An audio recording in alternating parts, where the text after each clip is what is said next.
सर्वसामान्यांच्या हक्काचा आवाज जागर जनस्थान। मंगरुळपीर शहरामध्ये 2 मजली इमारत पत्त्याच्या बंगल्यासारखी कोसळली आहे। मंगरुळपीर शहरात आज एक दुमजली इमारत कोसळली आहे। विशेष म्हणजे रस्त्याच्या लगत ही इमारत होती, त्यामुळे मोठी दुर्घटना घडू शकली असती, पण सुदैवाने जीवितहानी टळली आहे। पण इमारत कोसळल्याची घटना अतिशय भयानक होती। या दुर्घटनेत सुदैवाने कोणतीही जीवितहानी झालेली नाहीये, पण ही घटना अतिशय चित्तथरारक अशी होती। या इमारतीत कोणी वास्तव्यास असतं तर मोठी हानी झाली असती। अवघ्या 10 सेकंदात या इमारतीचं होत्याचं नव्हतं होतं, पण सुदैवाने या दुर्घटनेत कोणत्याही प्रकारची जीवितहानी झालेली नाहीये, त्यामुळे समाधान व्यक्त केलं जात आहे।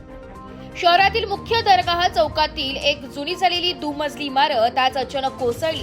सुदैवाने या रहदारीच्या रस्त्यावर इमारत कोसळत असताना वाहने नसल्याने आणि इमारतीमध्ये कोणीही राहत नसल्यामुळे यात कुठलीही जीवितहानी झाली नाहीये।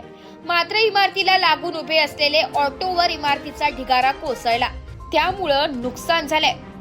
इमारतीचा ढिगारा रस्त्यावर पडल्याने वाहतुकीचा अडथळा निर्माण झालाय। संबंधित घटनेनंतर तातडीने याबाबत माहिती देण्यात आली आहे। त्यानंतरही प्रशासन 1 तासानंतर आले नाही। इमारतीचा ढिगारा रस्त्यावरून हटवण्यात आला नाही। शहरामध्ये काही जुन्या जीर्ण झालेल्या धोकादायक इमारतीचे नगर परिषद प्रशासनाने पुढाकार घेऊन त्याबाबत भूमिका घेणे गरजेचे आहे। अन्यथा मोठी दुर्घटना घडल्यानंतर नगर पंचायत प्रशासनाला जाग येणार का, असा प्रश्न या घटनेनंतर नागरिक उपस्थित करत आहे। ब्युरो रिपोर्ट, जागर जनस्थान, मंगरुळपीर।